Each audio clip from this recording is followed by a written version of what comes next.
what's your other than the Starling Thomas? What's your one pick that's like, man, that would be crazy if that happened. That wouldn't be crazy if it That happened. or that would be crazy, like the craziest one.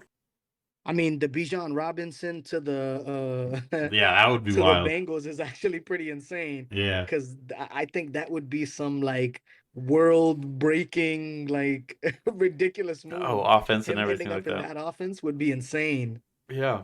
I might act rude. I lost gang members, I can't act cool. I got gang scriptures in my tattoos. I was running from the police in my trap shoes. Posted trying to flip 100, I come back fool. Come from nothing, but I blossomed to a tycoon. Betrayal scars, can't stop thinking about them stab wounds. We might not catch him today, but he gon' die soon. All right, welcome into the Third and Wrong YouTube channel. Just with your host today, Dylan. My other two co-hosts, Gage and Mike, are not here, so I brought along for the second time Mr. Abjude, Mr. Absolutely. That's his Twitter handle on his video, if you can see that there. Give him a follow, definitely worth it, especially if you're a Colts fan, which this is my Dylan with the Colts, uh, I guess, segment, special, whatever you call it, special episode here. And I brought in this shirt. Just deal with it. Oh, that's So awesome. yeah, That's awesome.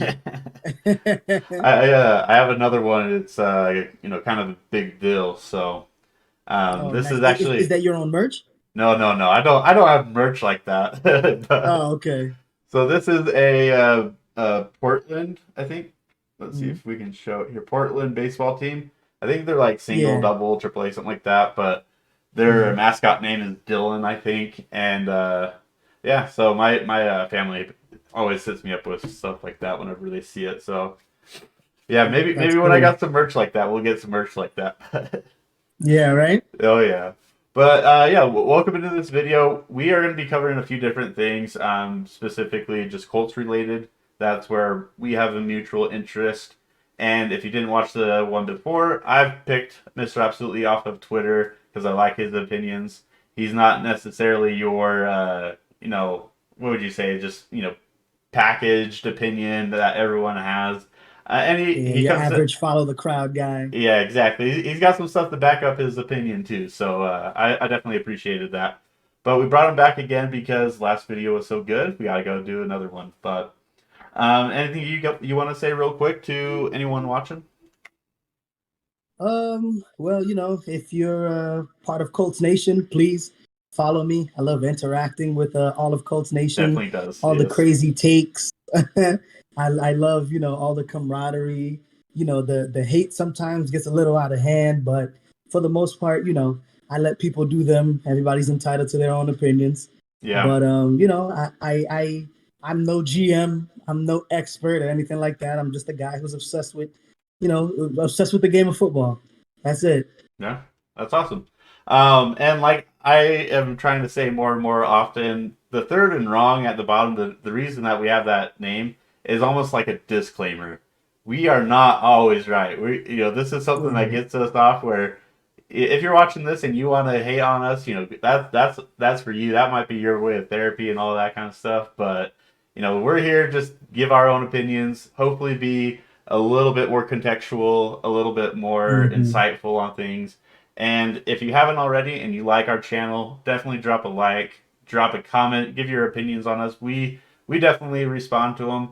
And you can also subscribe and turn on the notification bell. It gives you more of our content, which is never a bad thing. So that's my little spiel, but let's get into this video. So, the first thing that we're going to do is we're going to be talking about the quarterbacks. That's the big deal right now with Colts Nation is who are we going to walk away with at the end of April as our QB1. And there's a lot of quarterbacks that we've talked about. We've certainly talked about before, but there's usually just about four right now that are in that conversation. We have the fourth pick, so that kind of makes it if we stay put, this is, we have a pick of one of these four players. And so we're going to go over some of these ones. We might have a little bit of updated opinions on them, but we're going to basically curtail this around what we would do and then what we think might happen with the draft. And so, first off, let's talk about what PFF has as the number one quarterback, Bryce Young. So Bryce Young, he's not 6 foot, as we found out this weekend. He's 5'10" and a little bit, and he's actually 200 pounds. So he's a little bit heavier than he was listed. But he comes out of Alabama. He's had mainly 2 years. I don't know if he played three, but Alabama quarterback. He's played very well, but I think his 2 year stretch at Alabama definitely isn't the most impressive that we've ever seen. You know, he had lackluster talent. A lot of the talent that came before him left in the draft and stuff like that. You know, the wide receivers that it just seemed like a wide receiver you for a second there at Alabama. That's kind of gone and over with, and so not to blame him for the whole 2 years outside of the college football playoffs, but that's kind of what the situation was with Alabama with Bryce Young. He's 21, going to be 22 his rookie year, so nothing too crazy there. That's about normal. And like I said, he came in at 5'10". So did that surprise you that he came in at 5'10", or is that something that was like, yeah, about expected? Yeah, no, I expected him to be about 5'10". I definitely didn't expect him to be 200 pounds, but I'm assuming that's all the water weight and stuff that he's been feeding himself Oh for the gosh. past couple of weeks. Yeah, Yeah. yeah, So I'm pretty sure he just, he put on that weight, but he's probably gonna play at around like 195. Like I think that'd be his playing weight between like 192 and like 196 or something like that. I think that's fair. yeah. But yeah, that kind of matches everything that we see. Yeah, and that's the Kyler Murray framework. I think I've seen where Right. they put them side to side and they have basically the same measurables. And so, Mhm. size wise, we're looking at Kyler Murray, 2.0 or whatever. But obviously they play differently, so we're not going to get too far into that comparison because it's not worth it. Right. But with Bryce Young, we're going to talk about some of the things as if we draft Bryce Young. What are the good things that we can expect, and then what are some of the things that are, I wouldn't say like bad, but like just things that you're going to have to deal with Bryce Young. So the great things with Bryce Young is I think he's very intellectual as a quarterback, and a lot of the reports Mhm. that we've seen is that he has a great mind for football. That's something that you definitely want out of your QB1, your leader, is someone that understands what's going on around him. So I think that's one of his biggest strong suits. Some of the other things too is he's very creative on the field. He can lead a 2 minute, 4 minute drive. He can do all those things. He can hit a lot of throws on the field, and on all honesty, I think he is a winner as long as he has the pieces around him to win those games. So anything you want to add in there where he does good at? I think, like you said, he's a great decision maker. He, makes the correct reads. He gets the ball to the right places, and he'll beat you. He does a lot of really really good things pre snap. He does a lot of those things well. So he'll have that advantage over the other quarterbacks is that he can make adjustments. He can make the proper reads. He can get it to the open guy, or he can get it to the mismatch, and he can do that pretty easily and pretty consistently as he did at Alabama. It's um it's one of those situations where if we do draft Bryce Young, I think that one of the things that we could do is double dip in the quarterback class and take a guy later on like a Stetson Bennett in like the fifth or sixth round, or take like a DTR as a little bit of of an insurance policy just in case Bryce Young gets hurt, because we're we're all gonna be scared about his size. We're all going to be scared that the next hit that he takes could be the ugly hit that he takes, and we don't know whether we're going to have him for one season or 15. So I Yeah. think it would be wise for us to have some type of a backup plan if we got him. But if we can put a wall in front of him and let Shane Steichen draw up some plays for him, this offense could be dynamic.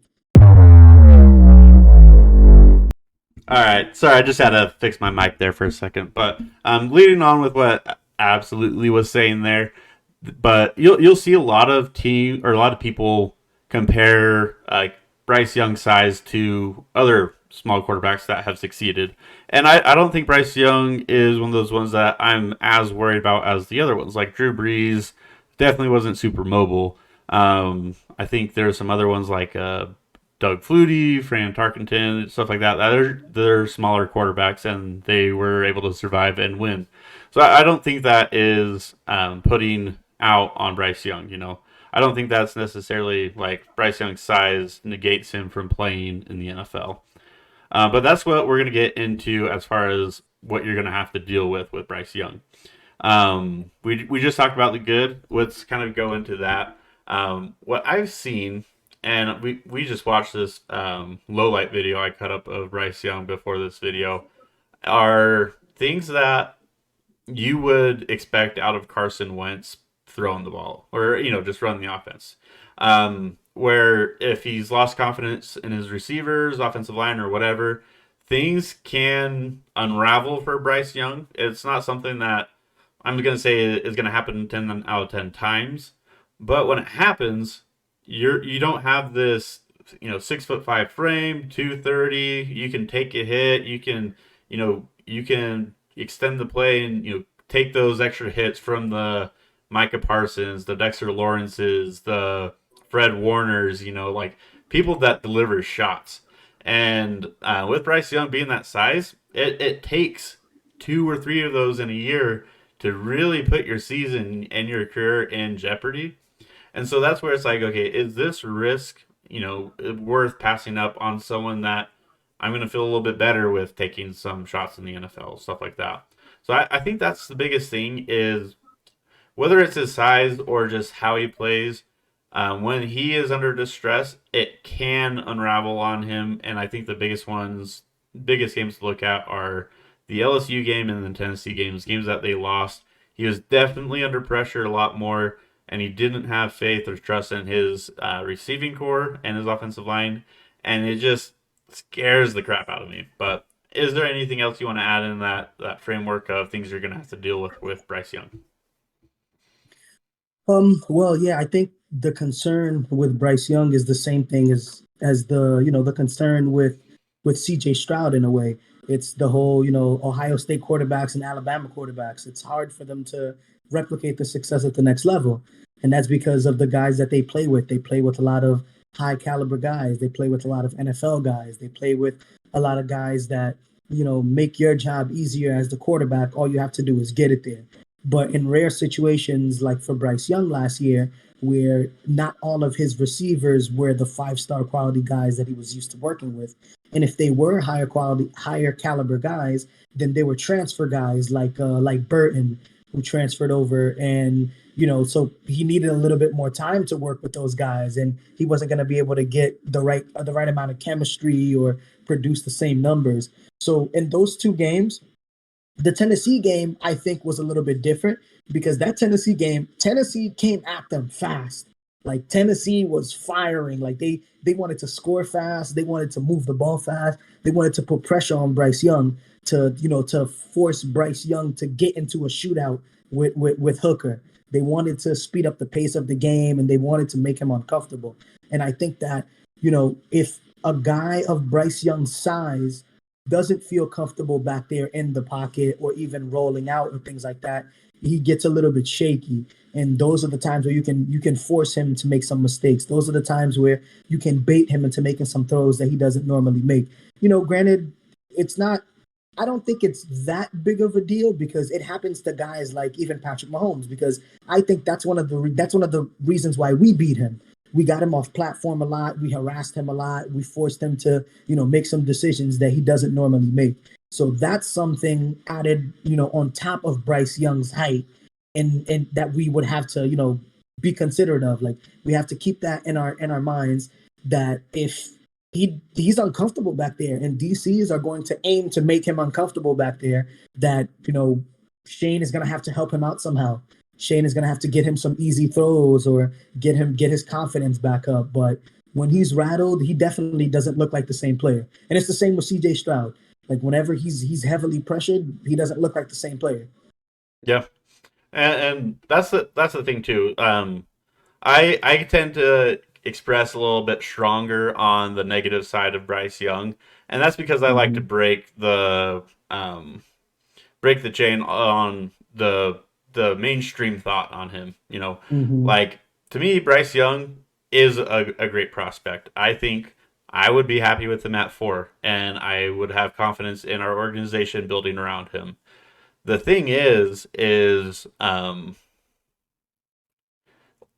okay. This is another point that I made with absolutely after or before this video is imagine watching Bryce Young in a different jersey and just and watch him play in those Tennessee and in those LSU games, and I'm just not so certain that he's this. If he's the right size, he's the generational quarterback of this draft or whatever, and so I say all this to say I do come off strong because I kind of want to break the the general perception of Bryce Young because I don't think that it's fair to list him as this can't miss prospect when there are definitely things that can make it a miss on when you draft him.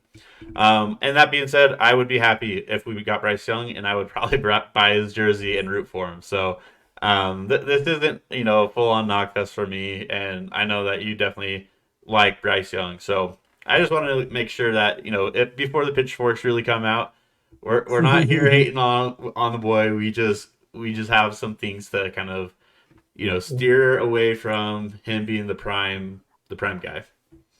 Nobody's perfect. We just Yeah. have to be realistic. And the disclaimer is we can always be third and wrong. So, Oh um, yeah, absolutely.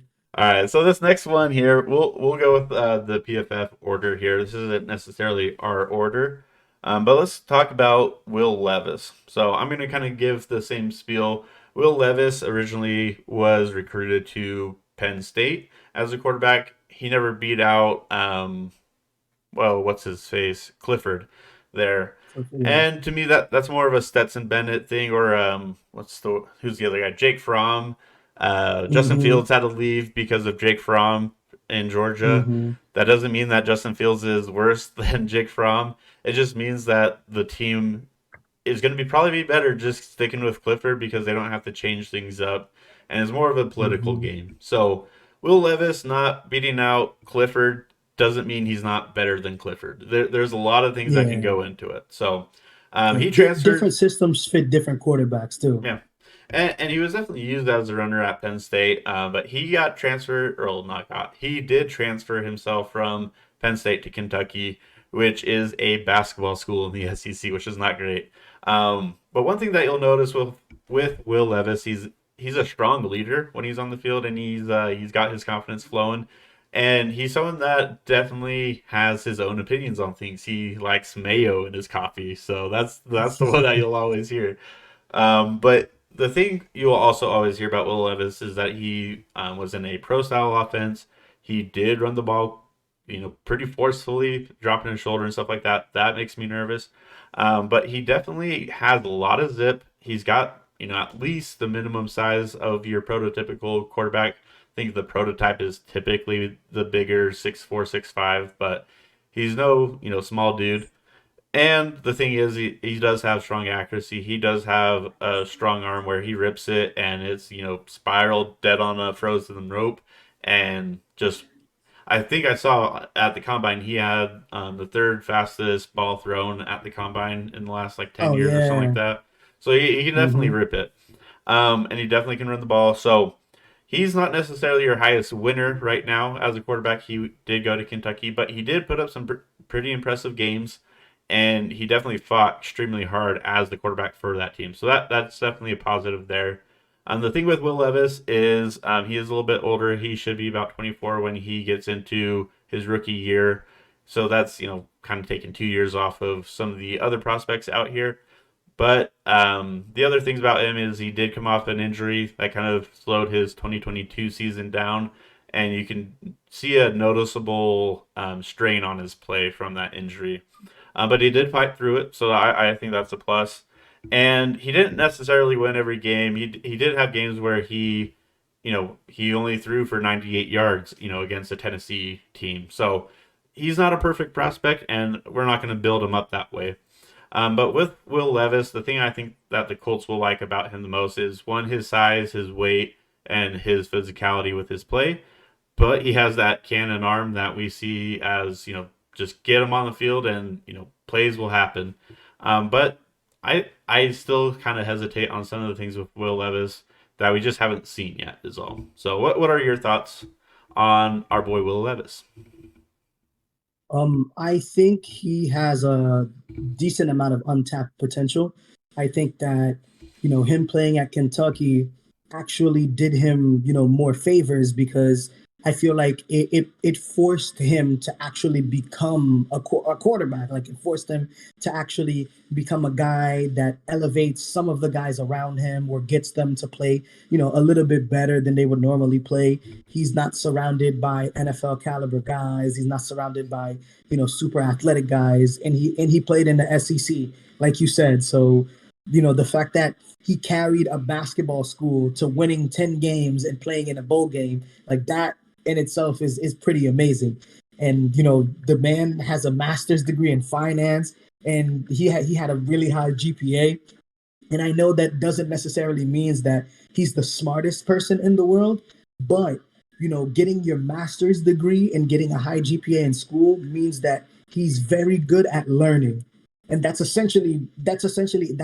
talent on its own, being good at learning, because then it means that you know how to adapt. It means you know how to study. It means you know what to look for, what to avoid, what to not do. So I think that that's a huge plus for him.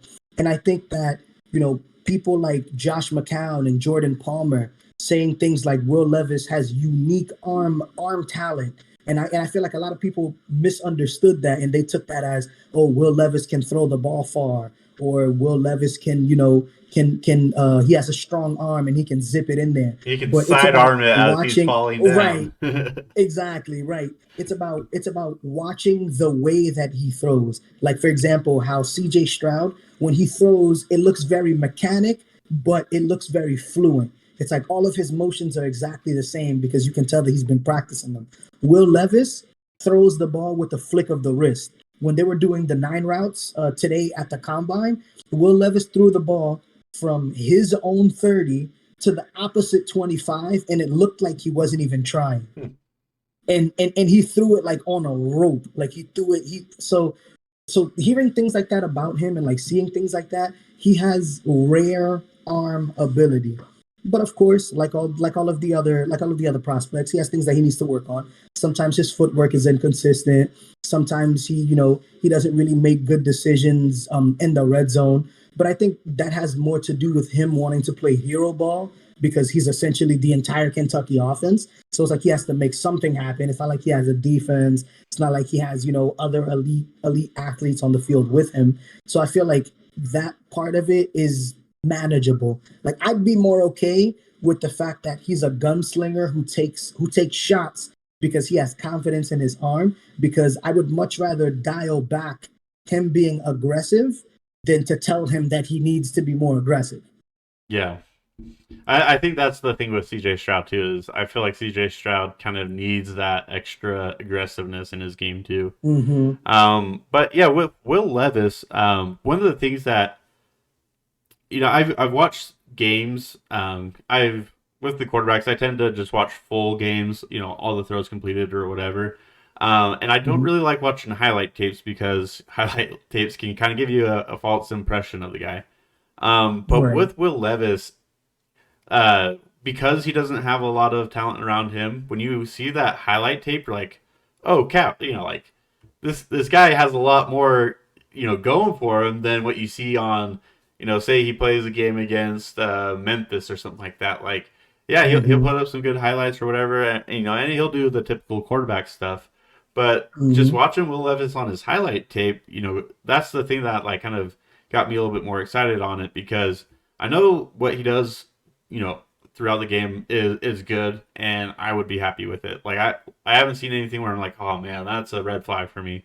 But then when you kind of Mm-hmm. see all the good stuff kind of just piled together, the amount of times that he rips the ball into a wide receiver who doesn't have nearly the same amount of open space as an Ohio State or Mm-hmm. Alabama player, it gives you a lot of courage that this guy is going to come in and he's not going to be gun shy. Like he's not going to be, pulling his passes, kind of like what you saw in that LSU game that we kind of watched a little bit of with Bryce Young. So it seemed like he was kind of pulling his passes because it's like, one is my wide receiver going to catch the ball, and that's a fair thing Right. with Bryce Young's wide receiver talent. But I feel like Hmm. with Will Levis, he's not going to care. That ball is going to be right on your hands, and you got to catch it at that point. There's no other choice. So Hmm. that's what I really like about watching Will Levis's game. The only thing that, like I said earlier, is he going to put this all together? And the biggest fear that I have with this draft is we have an AFC South rival getting a top quarterback as well in the same year, and that to me, that's going to be the biggest judgment of whether the Colts or the Texans won is I who. fully expect them to pick the wrong one, by the way. Oh yeah, I yeah, fully I yeah. fully expect the Texans to pick the wrong Oh yeah, quarterback. the And if Texans. they Yeah, yeah, do, yeah, and if they do pick one of, well, of course they're gonna pick one of the elite ones because there's four of them. But whoever it is that they pick, I fully expect the Houston Texans not to use them correctly. yeah. Yeah, that organization just isn't run well. If you're Yeah. watching, we're not hurting you. We're just talking that organization needs to get better. But Hmm. let's kind of move that into talking about CJ Stroud because we kind of alluded to him a little bit at the end there. So with CJ Oh, Stroud, oh yeah. before moving on to CJ Stroud, sorry about No, that. you're good. Two last nuggets about Will Levis. Yeah, One, Will Levis led all SEC quarterbacks in completion percentage against the blitz, and I think his was at like high 50 something percentage, if I'm not mistaken. And the other quarterbacks that were underneath him were at like either low 50s or in the 40s. So that is amazing. That means that, when he's at the line of scrimmage, he's identifying the blitzers. He's identifying where the extra pressure is coming from. He's also identifying, his hot routes where his receivers need to go. And that is something that's going to translate very well for him, especially as a rookie. If he can identify blitzes and get the ball to the right people, he'll be extremely successful right away. And secondly, I think he threw like 12 interceptions last season, and someone put together a montage of seven of them. And literally, three of them were Hail Marys, two of them were tipped passes, one of them was like a pass that he threw when they were up by like 25.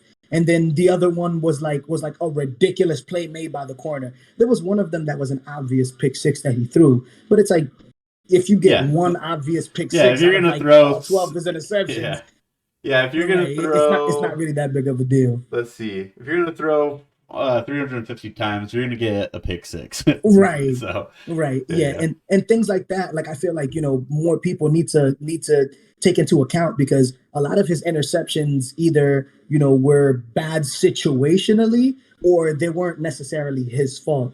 So, if you take his interceptions in half, he's already better than majority of the quarterbacks in the nation. So yeah, it's like, yeah, we have to make sure that we understand where the interceptions are coming from because the guys that are in the league right now that are successful, they throw double digit picks. Patrick Mahomes has thrown at least 12 interceptions in 3 out of the 5 seasons that he's been in the league.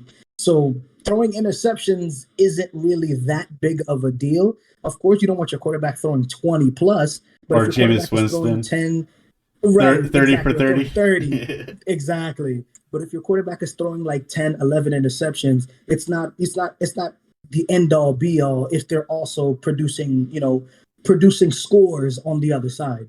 Yeah. Yeah, no, great points. For those of you watching, that's Mr. Absol's guy, Will Levis. So, It's not it's not my guy. It's not no, I I get you. don't want to say that's my No, guy I because I get don't you. really have a guy in this draft. Yeah. But I do think though that he will end up being the pick. Like I think Oh, I get you. that, Yeah. the way that all of these other quarterbacks are climbing up the board, I think all these teams are going to be fighting for the ARs, the CJ, the Strouds, and the Bryce Youngs. That Levis is going to kind of be the forgotten guy. But I think that Levis is the one that has the most complete all around game right now. Yeah. Let's see here. So, real quick before we get into that one, I just wanted to ask you a few things about um some of the combine stuff that I've seen. So, Oh yeah. one of them is kind of what this is what reminded me about it is Chris Ballard Mhm. saying he likes being at 4. he's happy at 4, and we're gonna get the best player in the draft at 4. So Mm-hmm. I take that to mean we're definitely getting a quarterback. But some might be able to argue, oh, you're going after Tyree Wilson, something Oh, stupid. But right. like, so um, to me that's interesting because the thing I read about it is he doesn't say that he's gonna take the best player at 4. He just says we're gonna end up with the best player because we had the Yeah. fourth pick. So Mm-hmm. that's one thing there. And I just wanted to see what your thoughts were on that, basically. Then I have a few other quotes that I think I have on top of my mind. Mm-hmm. But yeah, I mean, I can definitely see a world where Chris Ballard takes one of these elite edge rushers at 4 and decides that he wants to move back or that he wants to wait until the second round yeah, to yeah, take a quarterback because there are a bunch of serviceable guys in this draft. And if the he person would that we get end up, killed. oh, he would, he he would get absolutely would. killed. But it's just like everything else. Like GMs get killed for their decisions all the time. But then once the season starts and the person that he drafted is dominating on the defensive end, and the quarterback that we drafted is decent enough for us to win games and stuff like that, no one's gonna say anything. Then all of a sudden they're gonna say, "Oh, it was a genius move. They knew that's what he should have done," and all this other Yeah, stuff. So it's like as long as you as the GM are willing to live and die by your draft decisions, yeah, just know that there's also a possibility that that pick ends up being a bust and Chris Ballard is not here in 2024. So, but yeah, but I do think that he's going to take a quarterback though. I think when he said that you can still get the best player at 4, I think that he was trying to say you can still get the best quarterback at 4. It's not necessarily that the first quarterback or the second quarterback is the quarterback that ends up being the best out of the draft class. yeah, Typically the first quarterback is the best quarterback out of the draft class, but there's usually separation. Those guys it's usually obvious that they're the best quarterback in their class. And when there isn't separation, it's usually like the third or the fourth guy that ends up in the better situation. So that's why they end up having the better career. So, and I think that's what Chris Ballard means. Like, I yeah. legitimately think that there's a world where whoever we end up drafting at 4 has the best career because we have better coaches around them, we have better players around them, we allowed them to develop at their own pace. That's very possible. So I like those. The other quote I was gonna bring up is Will Levis being asked about throwing at the combine, where he says, "I'm throwing because I got a cannon and I want to show it off." Mm-hmm. And Yeah. I don't want to throw too much shade on people because I definitely saw someone on Twitter coming in hard and saying that that was awful that he said that. But to me, dude, I love quotes like that because it shows that the guy's not, he's not the suit and tie, I'm going to give you Mm-hmm. exactly what you want to hear and, everything like that. And so when I heard that, Mm-hmm. I was like, dude, great, good for you, man. Like, yeah, that's what it is. We're not gonna fluff it up to make me sound better Mm-hmm. as a prospect. I got a cannon. I'm gonna show it off. Like I thought that was a good response because that's who he is, and I don't think he has anything to shy away from that. So um, I know that caused kind of a stir in Twitter. So I just thought that was Mm-hmm. hilarious. I had to bring that up. Yeah, I don't really have a problem with it. I love the cocky guys. Like, I love, Yeah, especially at the that's what you quarterback want. position. Like, you want the guy to step on the field and think that he's the best player on the field. It's like, and I always laugh when people say stuff like that. They're like, oh well, he shouldn't have said that. But it's like, what do you expect him to say? You want him to go up to the podium and then ask him, why do you want to throw today? And he's like, oh well, so I can show that I'm an average quarterback and I can make these average throws in my underwear. Like, no, like the man knows that he has a cannon and he wants to show it off. And Yeah, and that's exactly. what that's what everybody else was there for anyway, to see him show off his arm. Yeah.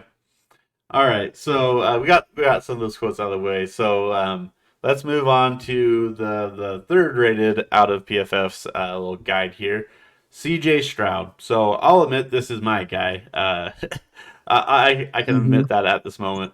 The reason why is it's hard for me to like anyone from Ohio State, and we've talked about this in this last one. So you have to kind of prove a lot to do that for me. And C.J. Mm-hmm. Stroud, I think he definitely did that. He took over Ohio State after Justin Fields left, and the two quarterbacks are very different. They have different strengths in their game. The thing, I'll just kind of walk you through why I really like C.J. Stroud, and then you can kind of give me um, the what's the word, the context of why he's not, this guy that I'm building up to be. Essentially, you can kind of tear him down a little Mhm. bit if you want. But with CJ Stroud, what you get is someone that when he stepped on the field for Ohio State, his wide receivers did all the work, and that's the knock on Ohio State quarterbacks is their scheme and their wide receivers do all the work, and you gotta get basically you gotta learn how to drive cruise control at Ohio State as a quarterback, and that's not a Mhm. bad thing. That's not a knock on these players. That's just the situation. So you definitely get that. So if you watch CJ Stroud's tape, you'll notice his first game, they were just it was like he was at a carnival game throwing the football. He would miss and he would hit, and it was a lot more of a we're gonna create these certain plays because these plays work, and we're gonna see if CJ Stroud can hit them. And that's kind of what his tape felt like when he first started off because he would hit them, and then there's times where he was just not on the right timing. He, kind of hurried through his base and stuff like that. He hurried through reads or whatever. And you can kind of just tell the timing was off with CJ Stroud. And then you compare that to the game against one of the best defensive colleges in college football right now with Georgia. He didn't win the game, but it wasn't him that lost the game. He fought like hell in that game, and he blew a lot of expectations out the window with how he played.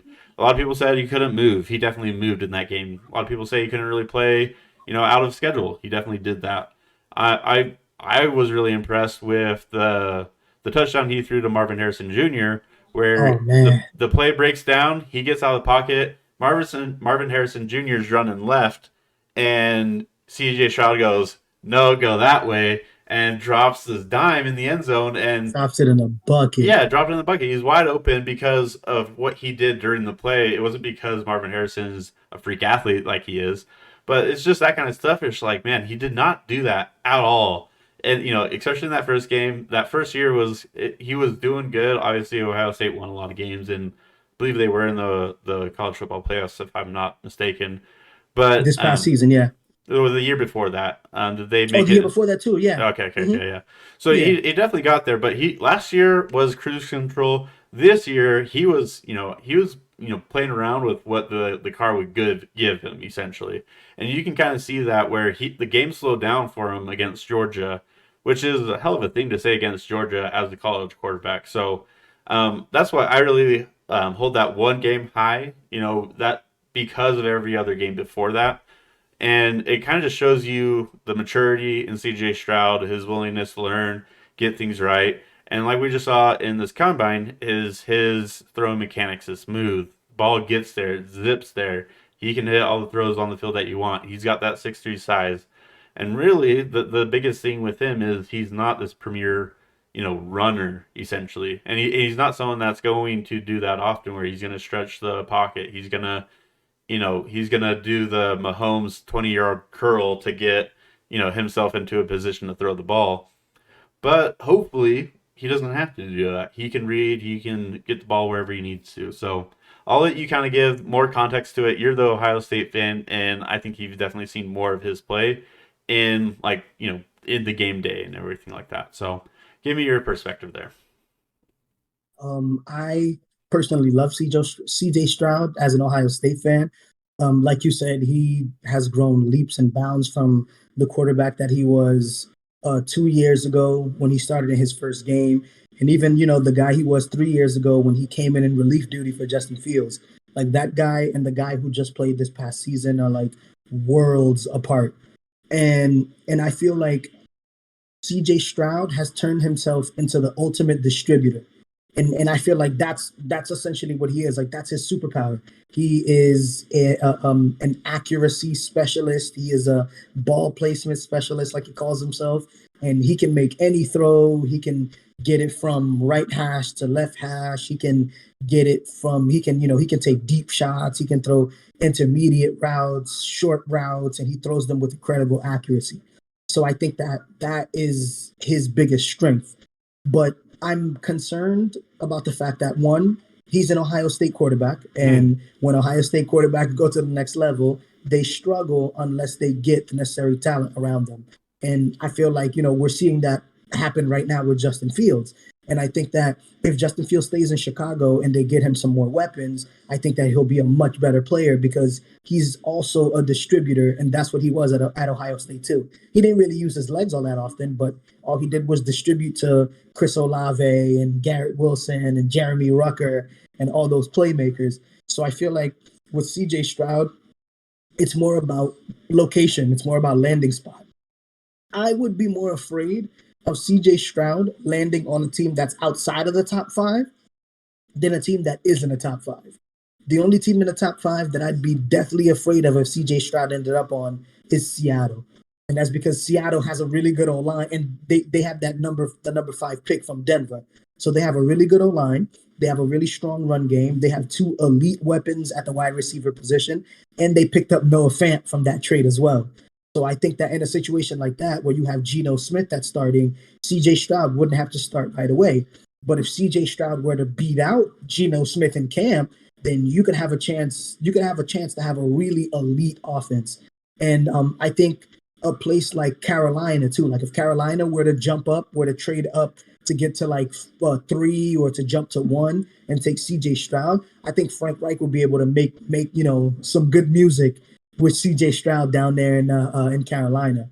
So Yeah. I think that he needs a great environment to succeed, and I'm afraid that if he doesn't have that, if and I know that he's shown in the Georgia game that he could escape pressure and he can make plays, with his legs and things like that. But I don't think that you're putting him in a position to succeed if he has to constantly escape pressure, if he has to constantly run for his life, if he has to constantly make plays with his legs, because that's you trying to get the player to fit what you want them to do rather than the other way around.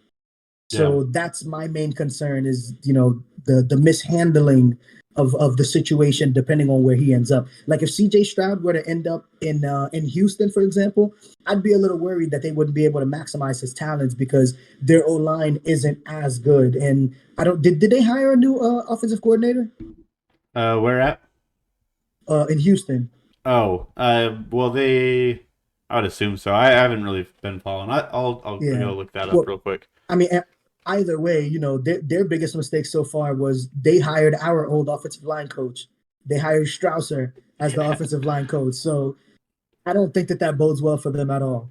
So if No, they yeah. were to draft, a player like CJ Stroud, like I would be worried for CJ Stroud because I feel like he would need a place that has good weapons, good coaching, a good old line for him to be great because just like Jared Goff, when you get pressure on him, it throws him off completely. Like he's definitely not the same player when he's pressured. And I feel like this past season that happened to CJ a decent amount of games, and I think that that's why he had some slow starts in first halves. Whenever he played teams that had really feisty defenses, like Northwestern, for example, Northwestern gave CJ Stroud some trouble.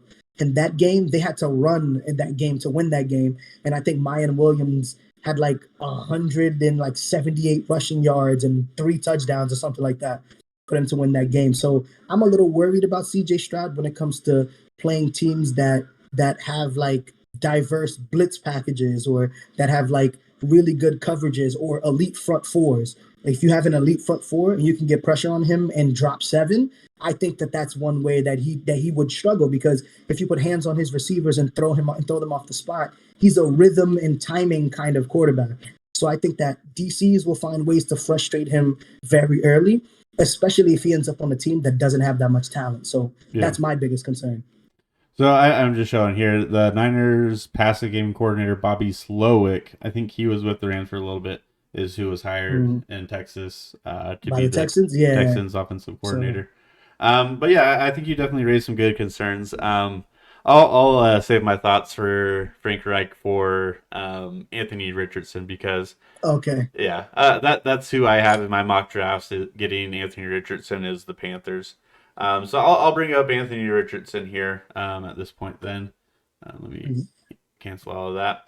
But Anthony Richardson, it's a shame they don't have a picture for him. But talk about freak athlete. That's basically what Anthony Richardson is. He does have a lot better passing tools than the usual freak athlete quarterback that we get in the combine and everything like that. But I'll just kind of run through Anthony Richardson a little bit. He's a 1 year starter at Florida. I think he played a handful of games before. Never really was the predominant passer in those games. So he has one full season of being that guy essentially. He's 6'4". I think he's a little bit heavier than 230. I think he was like 240 or something like that. 244 Yeah, exactly. official Yeah. weight.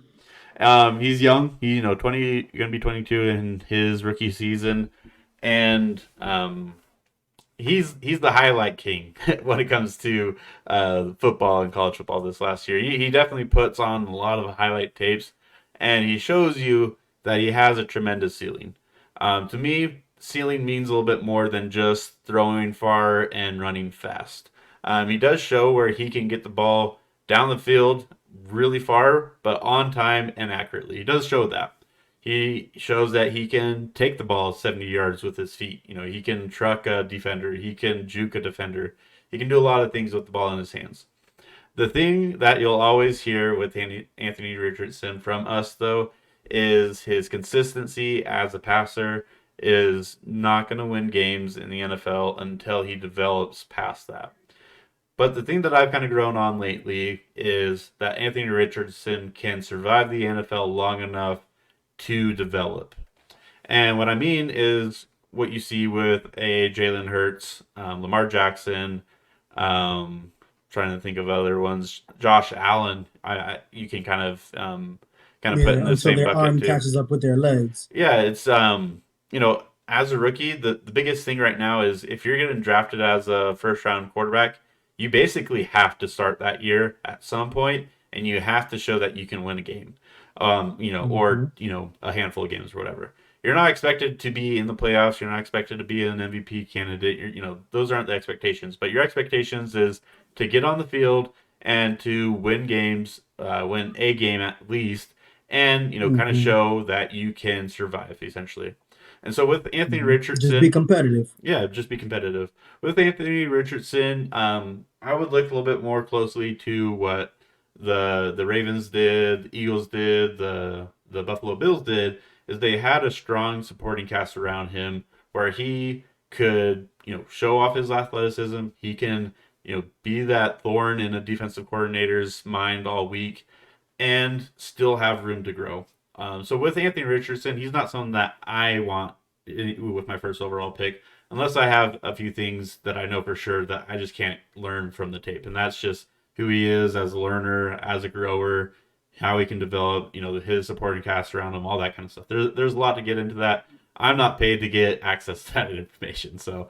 But just on the outside, though, Anthony Richardson, I'm not saying he has to be the Lamar Jackson running back or the Jalen Hurts, running whatever system that they did in Philly. But you got to use his ability the first 2 to 3 years to just survive. So that way, when he's, his full time job is learning to be a quarterback, that hopefully he can learn that by year 3 or 4. And that's when you get your finished, kind of quote unquote, finished product of, like Lamar Jackson is definitely a better passer now. If Jalen Hurts was an insane passer in the Super Bowl. Josh Allen throws dots all over the field, so it's something that can definitely be learned, and not everyone is going to learn it. But having the traits that Anthony Richardson has definitely is going to keep him alive in the NFL to give him the shot to develop eventually over those 2 to 3 years. And I know I'm kind of long-winded on this one, but that's where I think Anthony Richardson going to the Panthers makes a lot of sense.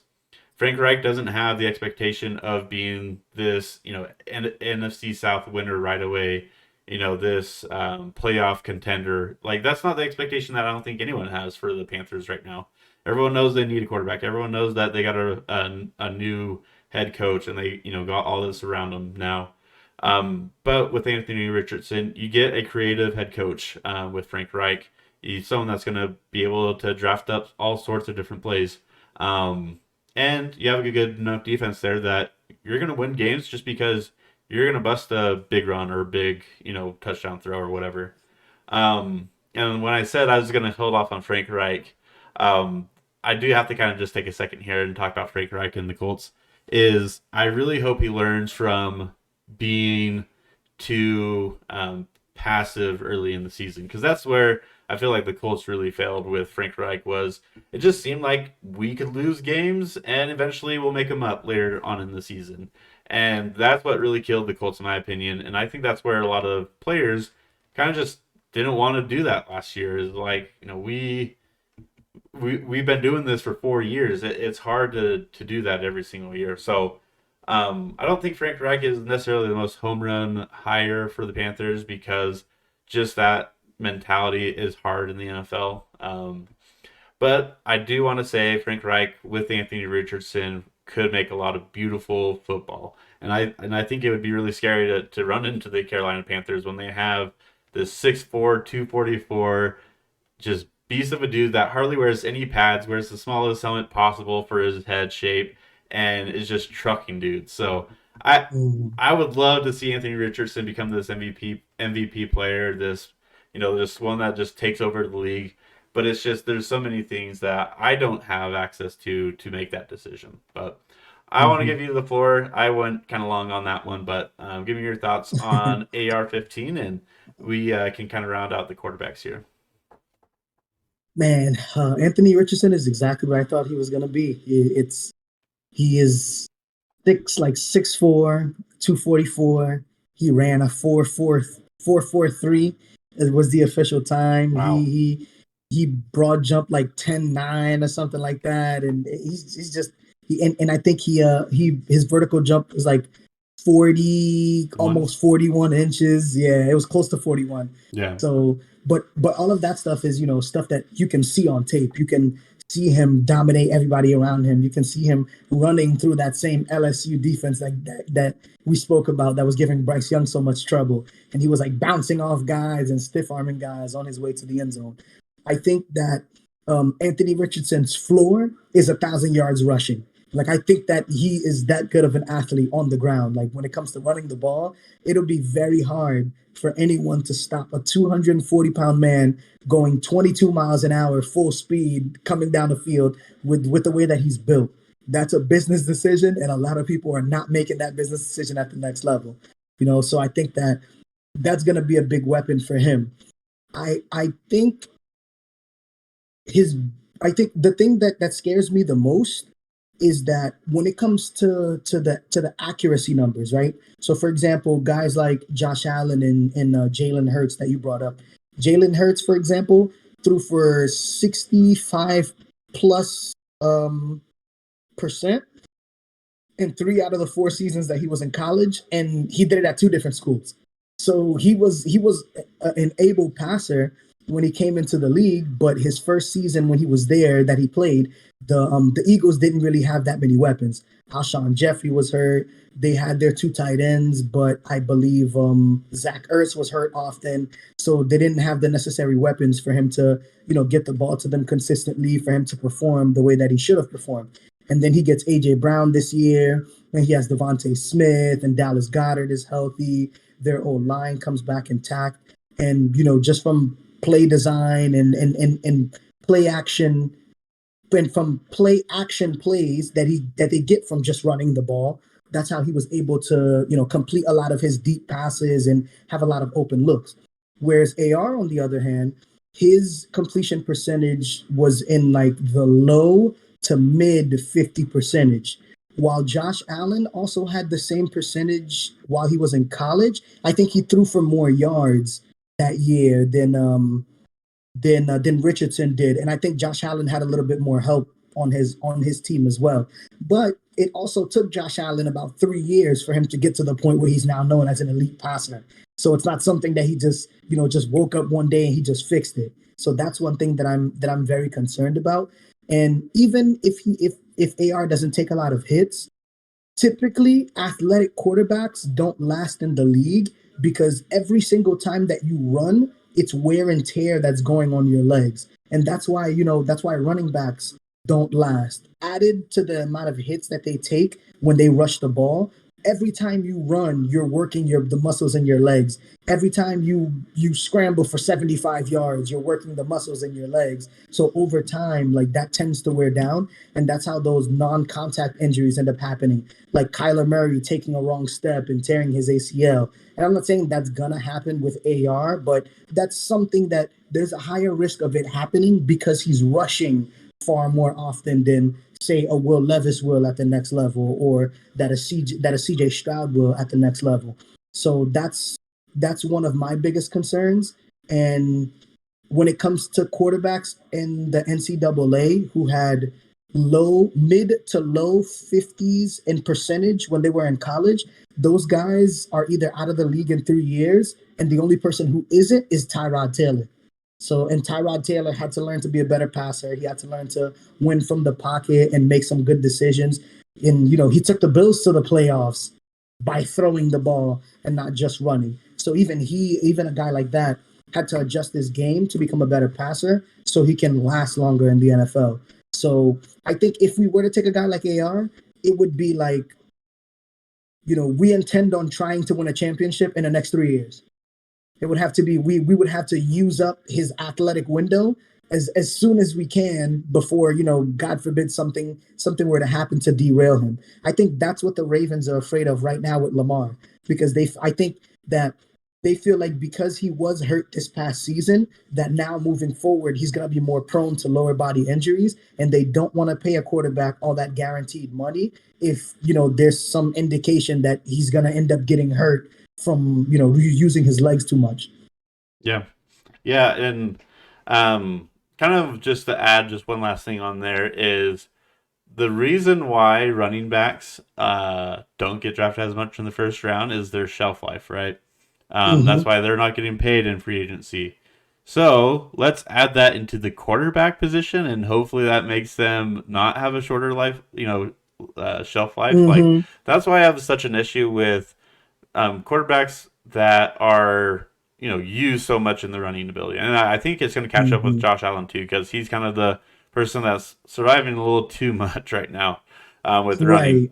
But that's where it's like it is a plus, especially in the college game, and it can help you survive those first couple of years. But like you said, it's something that you're just gambling with, and you can have a Frank Gore who has all these injuries, but then just is the Iron Man or whatever. But it's not for everyone. But Mm-hmm.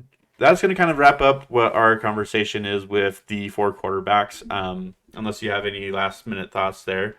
But that's where I think with the Colts, we're in a great position. And like we've talked about with Chris Ballard's quote, is we could end up with the best player at four because, you know, people have different preferences on who they want for the quarterback. It's kind of a flavor deal at the moment where, you can get a Will Levis on team A and Will Levis on team D would be a lot worse. It's just that kind of thing. So, um, if you're a Colts fan and you're watching this, we're just glad that we're in this position now because this is the time that we need to draft a rookie quarterback.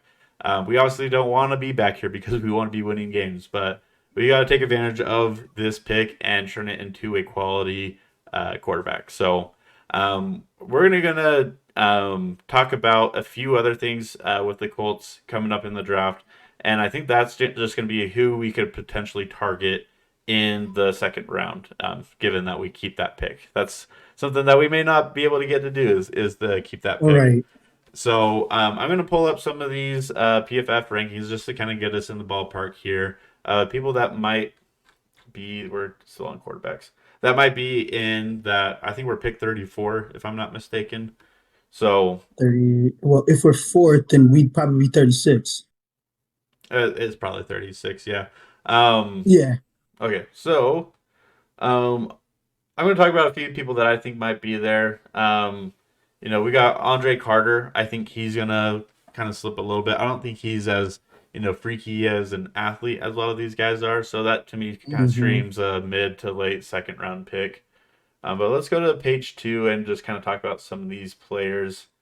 Um, so if for some reason we don't get a quarterback, okay, this is where I'm going to bring up my Hendon Hooker thing.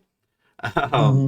so if we somehow don't take a quarterback with our first pick and we take one with our second pick, there might be a chance that Tanner McKee is there. He's a 6'6" Mm-hmm. quarterback. He also plays pro style. He's less mobile than Will Levis, but he has a lot of great aspects about him. Just there's not a whole lot of the high end top five pick kind of things with Tanner McKee. Mm-hmm. And then the other thing Tanner McKee with is out of Stanford, right? yeah, out of Sanford, yep.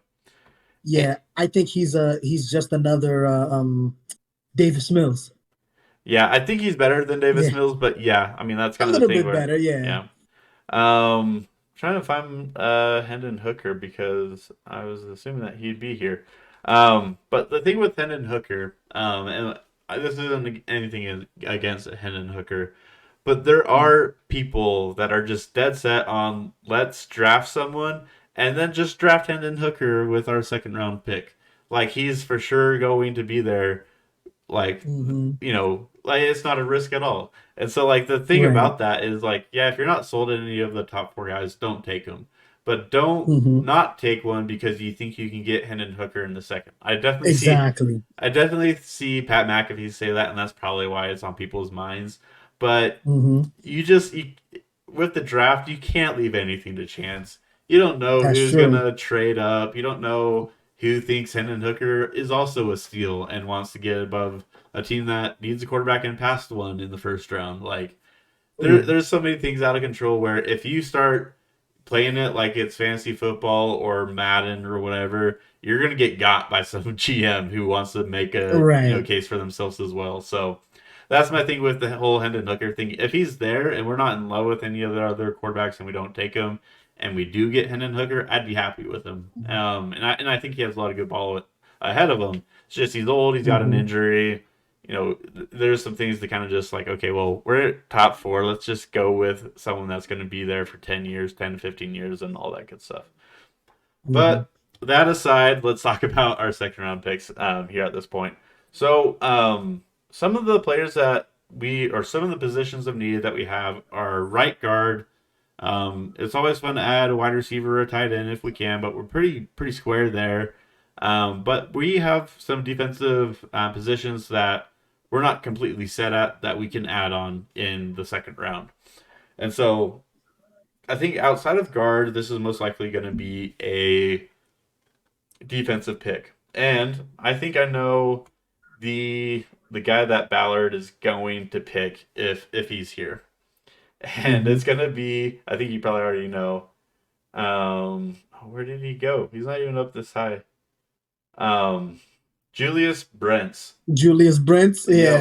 Yeah, He's the huge. Indianapolis kid. Oh yeah. So this is my callback to something I did last year that I have to brag about Mm-hmm. any chance I get. Is Mm-hmm. we went through a mock draft and we were trying to predict what the GMs would do. And I had Mm-hmm. Tariq Woolen in the second round to the Colts. And I was like, I could just see Yeah. this guy being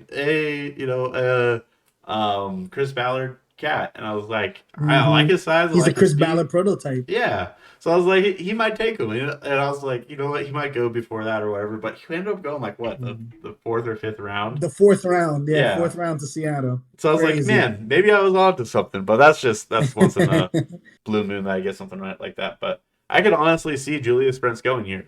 Ballard doesn't Hmm. mind taking the person that's not, in that realm on the mock drafts and Right. getting someone this size, that speed, with the instincts that he has. Why not? Like I think this Right. is the kind of guy that you take. I mean, there's obviously some other dudes here. DJ Turner just lit up the combine. Oh yeah, that 4.26. I've heard great things about Caillou Blue Kelly. Mm-hmm. Clark Phillips had The a lot. Maryland guys did really good. Oh yeah, okay. Jakari Yeah, the and Maryland Bennett. corners. Yeah. And then the other one is Deontay Banks. And then I feel like a How do lot you of feel these, about Joey Porter Jr. at the 36 if he's there? if he's there, yes, because Mm-hmm.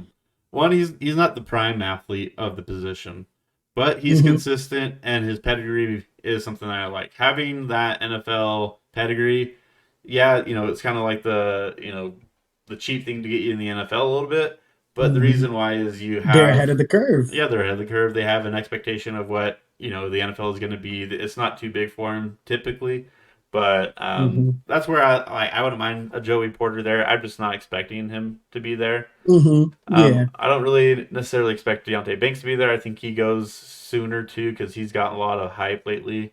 But I Hmm. think a lot of these guys are a lot of the slots, and I think the Colts are good with slots here. But you take someone like I mean even a Keely Ringo, um, Right. Caillou Blue Kelly, or a Julius Brands kind of gives you that if he's in the right system, maybe he becomes this next alpha corner. So Right. I would really like a Julius Brents there. Is there anyone that you kind of thought about outside of cornerbacks, though? Outside of cornerbacks, I think taking an edge at the top of the second round would be nice because this edge class is very deep. Yeah, And I feel like, some of those guys are going to get pushed down to the second round because not everybody can go in the first. So I think edge at the top of the second would be great. I think getting a guy like the young man from Georgia, he'll probably go in the first round Nolan. because of his yeah Nolan because of his athletic testing. I think he But goes top like you, 15, man. yeah, there's a really good chance he goes top 15. And I think like you were saying, like Andre Carter at the top of the second would be good. I think some of the other like elite guys are going to end up getting pushed down. I think the top of the second is a great place to draft a wide receiver because I don't think this wide receiver class is as hyped up as the other wide receiver classes. I don't think that there are a lot of guys that separate themselves amongst this group of receivers. So top of the second round would be a great place to get a guy like Jackson Smith and Jigba if he were to fall that far. I know Jordan Addison tweaked something in his back today, so I don't know if that's gonna be a huge factor moving forward for him. But that would be a great like technician, a great route runner that we can target in that area. If he falls, a guy like Zay Flowers could end up there, or if Jalen Hyatt is available at the top of the second round or something like that. Like That's a those T.Y. guys, I think Hilton would be right a there, man. Jalen Hyatt. who Oh, dude, that would Jalen be a Hyatt. T.Y. Oh Yeah, yeah, T.Y. Hilton. right. With Edge, one that I think would be interesting is B.J. Ojolari. His brother is Hmm. Aziz Ojolari over in New York, Yeah, and he's only 20 right now. B.J. Ojolari. right. So that's Hmm. I think he climbs up the board, but if he's kind of sitting there, I really like him. And then A squared out of Bawore out of Northwestern. I think that's Oh another yeah. Ballard dude where he's just a freak Hmm. athlete. Put him on the Freakish field. athlete. Yeah. Yeah. Anudike Uzama, and who's the other one that I think maybe I'm just missing on people, but I think those are definitely some possibilities. Let's see some wide receivers that might be there. Um, I mean I think Josh Downs goes in the first round, but he's got great hands for his size. Michael Hmm. Wilson would be interesting. Parker Washington would be good. Hmm. Um, Parker Washington is a solid prospect, oh yeah, and I think it would have to be a combination of who we retain in free agency as yeah, far as our wide receivers, yeah, and who what kind of a run these teams go on at the bottom of the first half, at the bottom of the first round. yeah. I'm pulling up some guards here. Steve Avila is someone that is late first round, high second Hmm. round.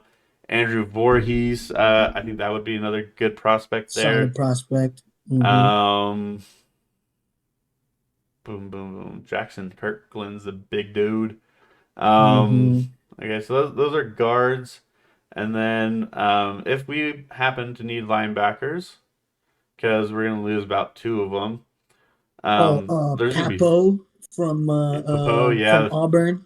Yeah, he's that's a a Ballard Ballard dude. prototype. Oh yeah, And Simpson from Clemson as well. He's a Ballard prototype too. yeah, He's a very like big. Well, he's not really that big. He's at like 235, but he runs sideline to sideline and he hits. yeah. I think he's a lot like Zaire Franklin in my eyes. Right. Mm-hmm. And then just anyone else, let's kind of just see if there's anyone else that we can kind of look at. I think we're good on interior safeties. We're pretty solid at. Mm-hmm. Um, yeah, I mean that's kind of the situation there. Let's see, maybe wide receivers will take a little bit. So Nathaniel Dell is a small wide receiver, but he does have a lot of route running in him. He's a little bit better in that Tactician. area. Yeah. I think Booty drops just with off the field issues, or concerns at Yeah. least. Maybe they're more concerns than Mm-hmm. issues. I've Mm-hmm. heard Rashi Rice doesn't have a lot of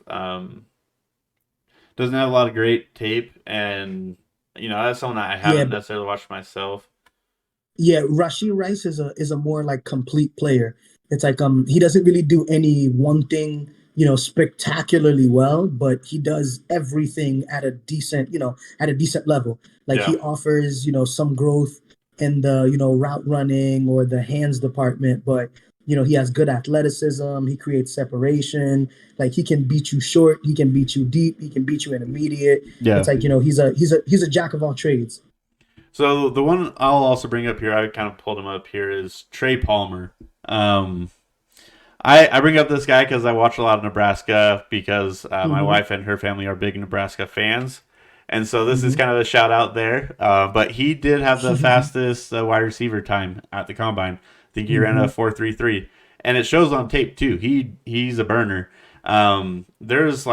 There's one game, I want to say it was like Purdue or something like that, where he caught like 360-yard passes in the same game. Oof. He was just torching them, and I think their other wide receiver was doing pretty good too. But yeah, Mm-hmm. Trey Palmer But is someone. Northwestern is No, not really Purdue. known. But yeah, they're not a defensive team either.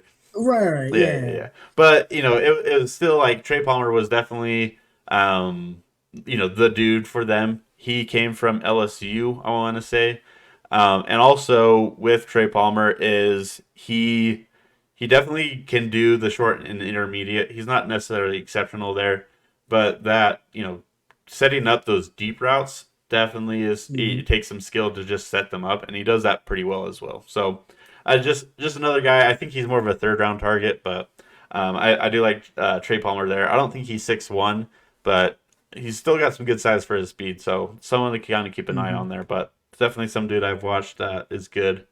But that kind of rounds out the second round prospects. If we get there, we're going to get some really good talent. I think usually a Right. little bit more projection at that point. But with Chris Ballard in projection, he usually does a pretty good job taking those athletic traits and getting them Mm-hmm. into coachability. So, and I think Mm-hmm. Adebawore out of Northwestern is one of those high chance prospects that we could Mm-hmm. potentially get there. But Right. that kind of, unless you have last few words. I was gonna say the the young man out of Cincinnati, Tyler Scott, I believe. Yeah, he's a very interesting player too. Yeah, his hands are a little iffy at times, but Huh. he is pure speed. He is Cincinnati's burner. And he's a very interesting prospect too. Oh, and one more thing. One situation that I feel like I haven't seen anybody talk about is that there is a world where Chris Ballard is offered multiple first round picks for the number 4 pick, and he ends up trading down because of it. That's something that I feel like a lot of people aren't thinking about either. Yeah, dude, I would be so uneasy if I saw that trade come across, man. It's just one of I those wouldn't things be where, I wouldn't be uneasy. yeah, I wouldn't be uneasy simply because if you're giving a GM like Chris Ballard multiple picks, that means that, let's say, for example, he jumps back from 4 to like 12 or 13. We already know that he's going to get a premium pick with that 12 or 13th pick. And with the extra first rounders, maybe he can, offer up a package next year and go get Drake May.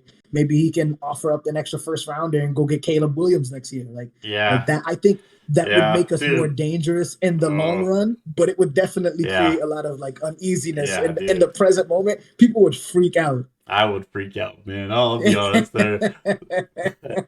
All right, no, that's good to bring up because I do think sadly that is a reality that could happen. And if you Hmm. believe in the universe theories or whatever, that already has happened and happened multiple times. So, um, Exactly. so all right, so let's kind of shift gears again here. So I'm going to kind Hmm. of introduce this because it's something that's new, at least kind of new to the mock draft world. I've done two of these in the past, so I'm kind of the professional at this point. Um, but we are going to do a mock draft with Absol here. And it's going to be a little bit different because it's not going to be a predictive mock draft. It's not going to be a this is what I think mock draft. This is going to be dictated by a random picker wheel on what picks we're going to have to take for each pick. And so I've done this by myself, so you can kind of see that. It's going to definitely be more fun to watch this one because you got two people doing it. And we're just going to trade off picks. So I'll take odds and he'll take the even ones. But I'm going to spin a wheel. There's a chance that it's going to land on one of the positions on the field or a side of the ball, so offense or defense.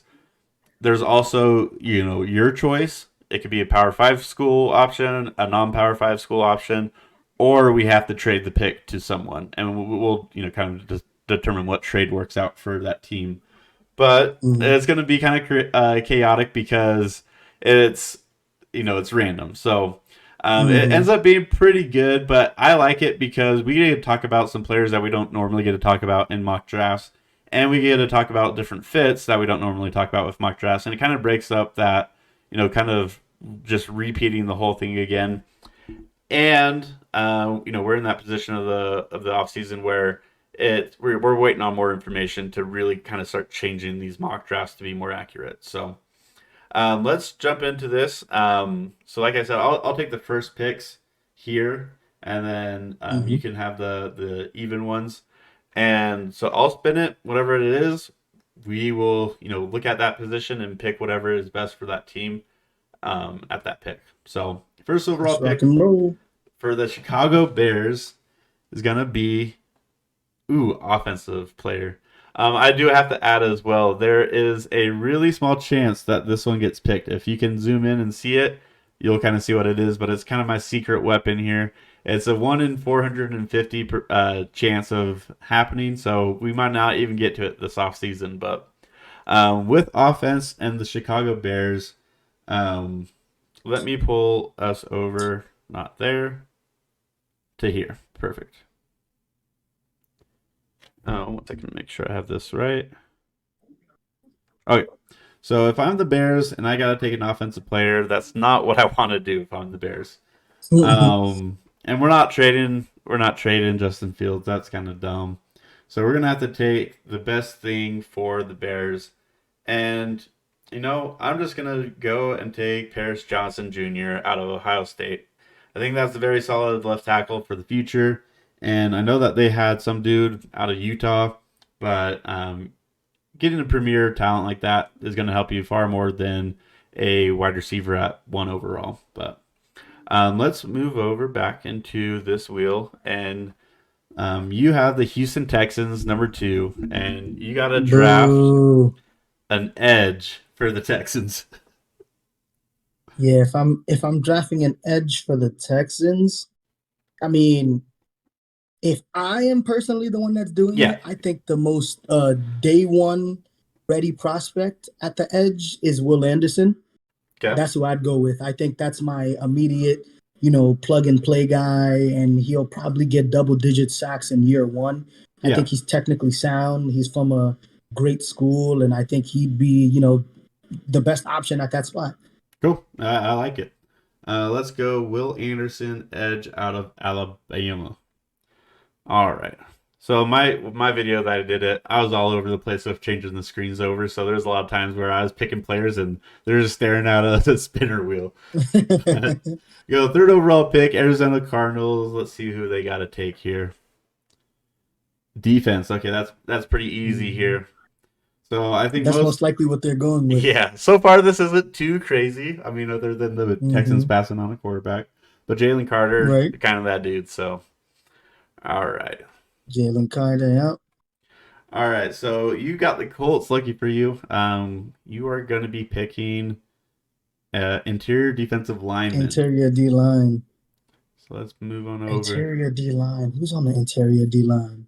So the big ones are you got Kalijah Cansey. I would count Lucas Van Ness, Brian Brissy, Miles Murphy. Anyone? I'd take Brian Breesy. Yeah, I like Brian Brissy a Yeah, lot. out of all those guys, yeah, I'd take Brian Breesy. Yeah, perfect. I like that. Okay, I got the Seattle Seahawks Mm-hmm.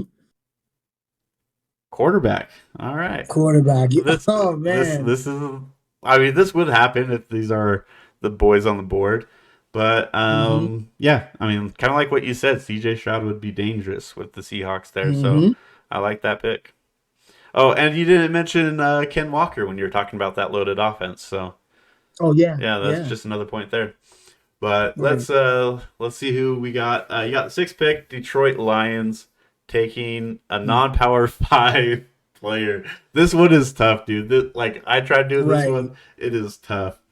Um, So it's non-power five regardless of position. regardless of position, yeah. So we can go whoever is kind of the top non-power five Mm-hmm. dude, and it takes a second. Houston, Yeah. Nathaniel Dell is probably your best bet there. Um, Okay. let's see But if it's there's Detroit though, so I wouldn't do wide receiver. yeah, that's true. Um, you got Edge, Carl Brooks, Bowling Green. Mm, Let's see I don't here. really know much about him. Yeah, me either. Let's see here. Do Yeah, they dude. have a good corner there? Corner. Yeah. Let's look at corners. That's a good shout right there. So the first non-power five dude that we're gonna get is Starling Thomas, UAB, and then Daryl Uh, Luter out of South Alabama. Yeah, dude, this one is tough. yeah. I guess the UAB one would have to be it because All right, yeah. they need as much help in the defensive backfield as they can get. All right, let's kind of look at this dude. So he's 6 foot, 195. Hmm. He's a senior, so he's a little bit older. Had about a Okay. 79.7 PFF grade. Let's see, 418 cover snaps. He only gave up 3 touchdowns, 257 Okay. yards, and a He played a lot of 69.4 ball. passer rating on the quarterbacks. So not the worst thing he ever here. It looks like he had a great game against La Tech, which isn't bad. But Hmm. that's the best option for you, man. So That's Starling rough. Thomas is probably first Yeah. ever first round mock draft bid. But Right. let's get on to the uh Las Vegas Raiders at 7 Las here. Vegas Raiders. I still call them Oakland too. Yeah, dude, all the time. Cornerback. All right, so I don't have to abide by the non-power five, so this will be a little bit easier. Um, with the way that they play, I think Devon Witherspoon is probably their best spot bet there as well. Hmm. I do like Christian Gonzalez, but I think with what they need, Christian Gonzalez is more of a zone. He's very good in zone. I know he has that man body and he's played there, but I think he's better in zone. So I think Devon Hmm. Witherspoon kind of just completes the package there. But Right. let's get you over number 8 overall, Atlanta Falcons defense. So Defense. So they need it. yeah, they do for sure. So let's see here. I'm going to kind of show you the board here. We got Tyree Wilson, Christian Tyree Gonzalez. Wilson. Yeah, Yeah. yeah, that's pretty easy. Yeah. I wasn't trying to Yeah. That suggest one's a it. no-brainer. Yeah. All right, Tyree Wilson, edge out of Texas Tech. I mean, red and Hmm. black. Go back to being red and black. Exactly. All right, Tyree Wilson is massive. dude. He's a tall dude too. He's huge Linebacker for the Carolina for Panthers. the Panthers. Okay. They gotta replace Luke Kuechly somehow. Why not with the ninth overall Hmm. pick? We kind of mentioned him a little bit earlier, but I do really like Trenton Simpson a lot. Hmm. I think he kind of fits the billing of a first round linebacker, so we'll go Yeah. there. And then you got see, I did it. I didn't show the screen for it, but yeah, Trenton Uh, Simpson, linebacker. And then we'll get you spinning on the number 10 overall pick, Philadelphia Eagles. hmm. Tight end. That's the Philly. That's for Philly, yeah. So, tight Uh, ends, we got Dalton Kincaid, Michael Mayer. hmm Those are kind of the two I would say. Dalton Kincaid is more of the receiving threat. He's got more of the, hmm down the field ability. Michael Mayer does everything very well. Good blocker, hmm good zone finder. So you can't really miss on that one. Right. Yeah. I'd take Michael Mayer Yeah, for the run blocking ability. yeah. I think that's a really good pick. All right, hmm let's roll on here. Number 11, Tennessee Titans. I'm a And little upset that Indy double dipped last year in the tight end market because this tight end class is so good. yeah. This tight end class is so good. Yeah, but dude, we got like 6'6", Drew Ogletree, 6'7", 6'7" Jelani Jelani Woods, Woods. We got Mo Alley still. We got Mo our Ali Cox, small yeah. tight end in Right. what's his face? Killing Granson. Kylan Granson. Yeah, he was pretty solid hmm last year. He is, Um, yeah. but I did get my choice for this one, so I get to choose any player that I want for the Tennessee What Titans. team is it? Oh, for the Tennessee Titans. Yeah. Oh man, wouldn't they love this? Yeah, I mean, honestly, like if this is how the board falls, I mean, it would be hmm great to get an offensive tackle, but you have an option at a hmm top quarterback, and Malik Willis to me is not that dude, and Tannehill's not that dude either. So, I mean, Yep. if I'm them, Will Levis is the pick for me if that's how the Yeah. ball the board falls. But I'm not hmm expecting that at all, so that probably won't Right. Yeah. work that way. But let's get on Right. over number 12. You got the Texans again. Sorry for you, Oh man. man, they really have two first round picks this year. That's insane. Yeah. Offensive tackle, yeah, they'll probably need it. Skaron, Skoronik, is that his name? Skronsky, Skoronsky. There you go. Yeah. Northwestern. Yep. That's who I go with there. Perfect. Yeah, I like him a lot because he has position versatility. He can be left, right hmm tackle. You might be able to slot him in center guard too. So you definitely get hmm him on the field at least. Right. Alrighty. Let's spin on over number 13 pick. This is where I took Anthony Richardson last time I did this. But we're going to go Mm. offense here. No, I think this is one where a lot of people are just going to immediately go offensive tackle just because there's a lot of hmm question marks there. Um, What team is this? this is the New York Jets. So, Okay. I mean, it's hard Oh, to this would be perfect for them. yeah, this would be hard to pass on Bryce Young, my opinion. hmm So, Yeah, I I he'd mean, be perfect. it would be great for an Anthony Richardson, but Bryce Young kind of gives you that completed quarterback. You just gotta, kind of work with what you got, which you have a pretty good offense already. So, hmm I think Bryce Young would be fun there. All right, let's go number 14, New England Patriots. You're getting all sorts of lovely teams, and they got safety. This might be an easy one for you. I'm sorry. Say again. They got a safety, the Patriots. Okay. Safety Patriots. Ooh, I don't think I'm familiar with the safety class. All right, so Brian Branch is kind of your slot box safety. He's just going to be closer to the line of scrimmage and just disrupt a lot. Mhm. And then you got Antonio Yeah, Johnston, who's kind of your Branch more will probably have to be the pick there. yeah. He's the best player. Yeah. All right, let's hop on over here. We got the Green Bay Packers. Am I Nice. am I repeating over there? No. Okay, I just hear myself back. Wait, you said what? I can hear my voice. Like, do you have Oh, cause okay, maybe hold it's on, the hold mic on, or something? hold on. Yeah. Yeah, you're good. We'll just cut this out too. I think that sounded better. Oh wait, no. What about now? Um, a little bit, but I think it sounds a little bit better. Okay. But yeah, no, we're good. Yeah. Okay. All right, so so we're gonna go here with the Packers at the number 15 pick, and they got to hmm take an edge. So let's see here. Lucas Van Ness might be pretty easy, but I do like Nolan Smith a little bit more right now. So I'm going to go Nolan Smith out of Georgia.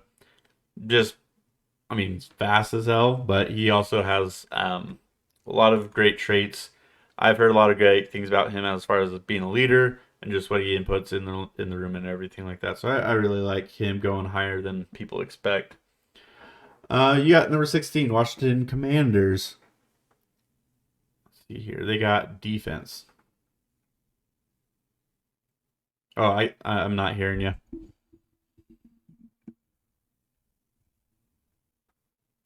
We messed it up somehow.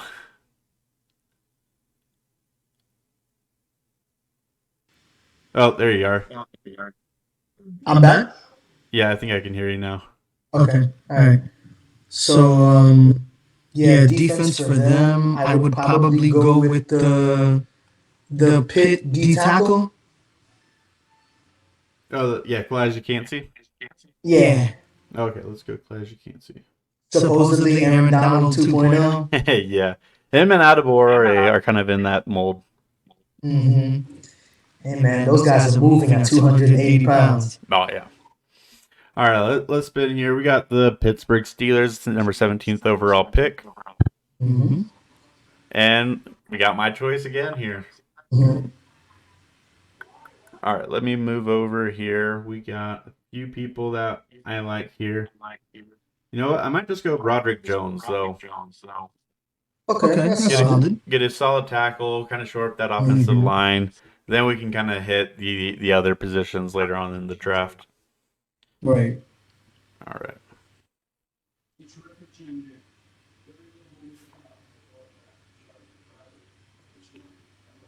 Ooh, okay. We gotta trade this spicy. pick. I think this is good because the Lions could definitely trade this out. Oh, they definitely could. Yeah. Yeah. So we can trade this pick. What it shows here are teams that are interested. Let me pull the screen on. So we got the Seattle Seahawks and the Chargers. That's a 2 to 3 pick fall, which isn't too bad. Mm-hmm. We could do Seahawks because that's an even number and you'd get a pick for both teams. Okay. So let's try that. Let's go. Let's see. What do we need to do to make this right? Yeah, let's do that. Offer trade. Trade accepted. All right. And then let's spin this again. Maybe we get another trade. Right. Defense. Okay. Seattle Seahawks go defense. Let's kind of show you where it is. So we got Christian Gonzalez, corner out of Oregon. Lucas Van Ness, edge out of Iowa. Miles Murphy, Joey Porter. I think they would go Van Ness. Van Ness? All right. Yeah. They need edge help more than they need corner help. They drafted two corners last year, and they both ended up being really good. Yeah. Alrighty. Yeah, Kobe Bryant was one of my favorites. Oh, yeah, that's Cincy. Mm-hmm. Alrighty. So we got the Buccaneers here, number 19. And we got my choice again. I like it. Nice. All right, this is Anthony Richardson. Almost 10 out of 10 times here. Mm-hmm. Florida quarterback going to Florida. You also, need a quarterback. So, right. All right, now we're at the Detroit Lions pick again. Mm-hmm. And we go corner, which we did take a quarterback earlier, so we can get the better version though. We can get maybe Christian Gonzalez, maybe, or exactly. Yeah, double dip. Cool. Yeah, if they can shore up their back end this season, I think their defense could be really good. Yeah. Let's see here. Alrighty. We're gonna spin on the Los Angeles Chargers, number 21 pick. Mm-hmm. They go defensive end. So I'm gonna go Miles Murphy. I think that kind of fits them a little bit better. Mm-hmm. Get a dude there. All right. Moving on pretty good. Let's go to number 22 overall, Baltimore Ravens. And you get your choice. So let me pull up the screen then. Mhm. Got a lot of wide receivers here. Yeah. Wide receivers. I mean, why not send Jalen Hyatt to Baltimore? Ooh, spicy. I like it. Hmm.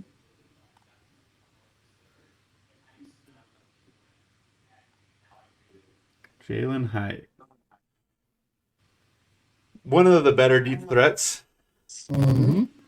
And it's funny. I forgot who he was. Who he's faster than Zay Flowers. Oh, really? Yeah, but Wow. yeah, but yeah, he's like 4 or 5 inches taller than him. Yeah, Wow. Wow. Wow. That's crazy. right. Yeah, Jalen Hyatt. Let's see. What did he coming at about 6 foot? Jalen Hyatt. I think he's like 6'2". Ooh, let me double check. I think. Might come in higher.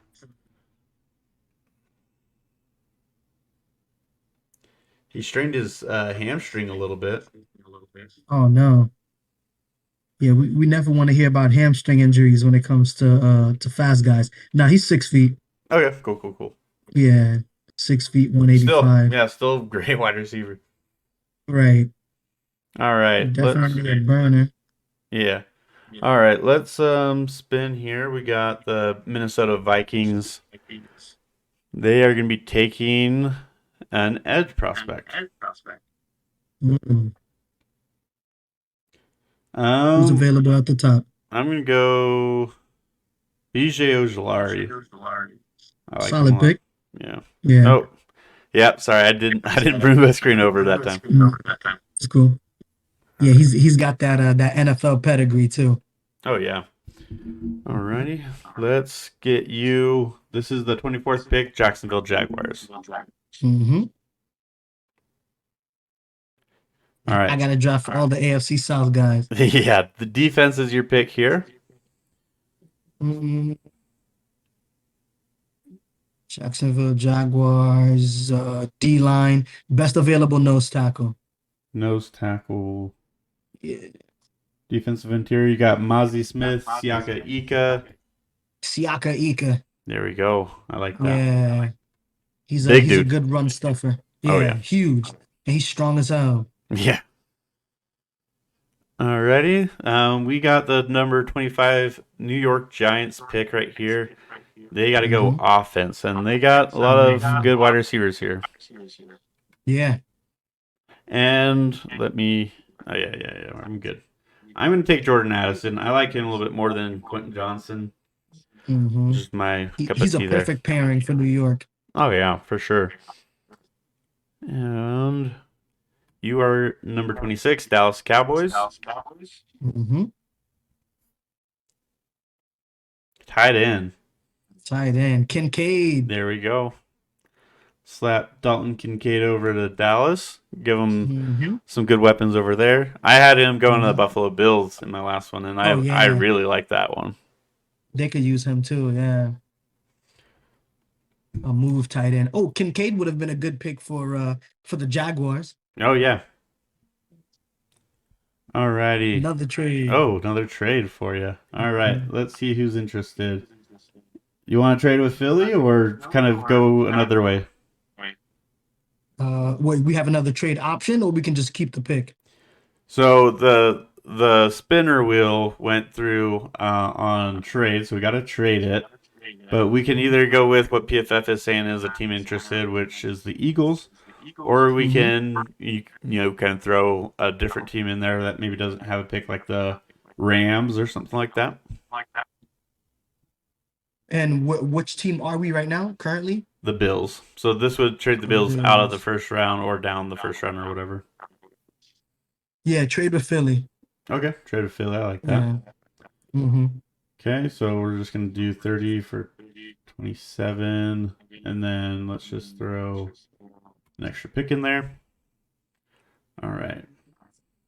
So Philly, you're on the clock for Philly. And let's see what we get for your position.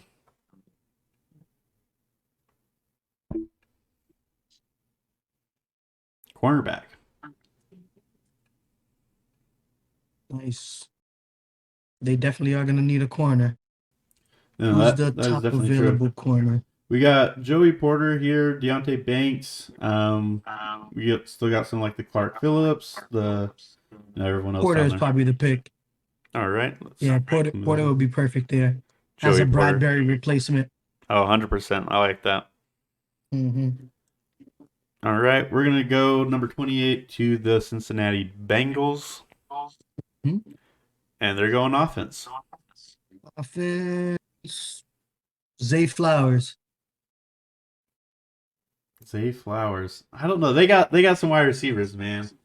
I mean, yeah, that's true. But if you could, for example, if you could trade T. Higgins and replace him with the Zay Flowers, you already have, Joe Burrow who can make pretty much any receiver work, Yeah. but you get him an actual deep threat. Yeah. That'd be pretty nice. That's not too bad. You still have some offensive tackles on the board too here. Osiris Torrance is nice. Oh, wait. This is offense for the Cincinnati Bengals, right? Yeah. Oh, Bijan Robinson. Bijan? They still also have what's his face? Is Joe Mixon getting Joe cut? Mixon. Yeah, but he's a cut candidate. He's a cap casualty. Yeah. You see, if I'm the Bengals, then you're the even picks. I forgot about that. Okay, yeah. So your pick is Bijan Robinson. I'm fine with that. Yeah. Get a top player in the draft essentially at number 28. It's not bad at all. Mm-hmm. All right, let's go back over here. Okay, I'm getting the New Orleans Saints here. And we get a quarterback, which actually kind of fits what they need. Yeah. There's that. And then let's see. It'd be cool for them to get another Drew Brees like player. Yeah. I don't know if I would go Tanner McKee or Hendon Hooker here. I'm gonna go Hendon Hooker. Did we already draft Bryce? Where did he go? Bryce Young, yeah, he went the New York Jets. Oh, okay. Will Levis to the Titans. CJ Stroud to the Seahawks, and then is that the 4-1 2? Oh, and Anthony Richardson to the Buccaneers. Okay. All right, so the Saints. Yeah, let's go Hendon Hooker. Mm-hmm. All right, so you got the Bills this time. Number 30 overall. And they get a corner. They could probably use a corner. Yeah. Deontay Banks is up there. Yeah, Deontay Banks will probably be a good pick for them. All right, perfect. All right, and the last pick here is the Kansas City Chiefs.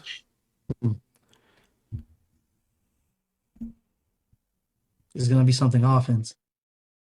I was kind of hoping it was gonna be my guy, but all right, offensive tackle here. Not a whole lot of choices here. Anton Harrison's kind of your guy. Mm-hmm. Oh, who was that? Ooh. It would make sense, especially if they don't re-sign Orlando Brown. What about DeJuan Jones? For some weird reason. I'm sorry? DeJuan Jones, though. 6'8", 350. Oh, yeah. Oh, yeah, he's got to be the pick there. Yeah, I'm going DeJuan Jones, man. Yeah, massive left tackle. Massive left tackle. All right, so that finalizes our first round mock draft here. Definitely what's the word, man? Unconventional first round wild pick. Mock. Yeah. So I'm gonna clip this and I'm gonna put this on Twitter too. I'll tag you in it. But this is our first round mock draft. Not gonna happen, but we get to shine light on a Starling Thomas here, and we get to bring up some people like Siaka Ika, Bijan Robinson, Hendon Hooker into the first round. I really like that. But what's your other than the Starling Thomas? What's your one pick that's like, man, that would be crazy if that happened? That wouldn't be crazy if it happened, or that would be crazy, like the craziest one. Let's see.